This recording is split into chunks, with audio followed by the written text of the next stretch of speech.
Vous savez combien de critères de discrimination sont interdits par la loi française? 25. Et oui, le gouvernement a dressé une liste exhaustive pour alerter sur les discriminations qui ont été observées dans plusieurs cadres, par exemple professionnels, notamment à l'embauche, ou alors dans le cadre de la recherche d'un appartement. Et parmi ces 25 critères, il y en a qui viennent assez spontanément à l'esprit, comme par exemple l'âge, le sexe, l'orientation sexuelle, l'origine, la religion, le handicap, ou encore l'apparence physique. Et il y en a d'autres auxquels on ne pense pas forcément, mais qui peuvent se révéler très discriminants, comme par exemple le lieu de résidence.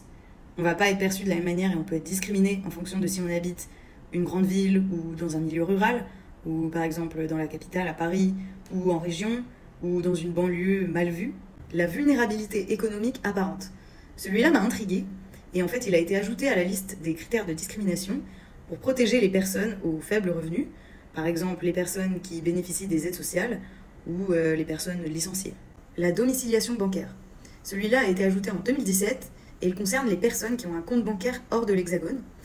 Elles peuvent être discriminées parce qu'en fonction d'où se trouve ce compte bancaire, on peut en déduire à tort ou à raison une origine ethnique ou alors un intérêt pour un pays ou une région. Les mœurs peuvent aussi être un critère de discrimination. Par exemple, les personnes végétariennes ou les personnes fumeuses ou encore celles qui mangent halal ou kasher. Et un autre critère de discrimination auquel j'aurais pas pensé, c'est le bizutage. On ne peut pas discriminer quelqu'un sur le fait qu'il accepte ou refuse de subir des actes de bizutage.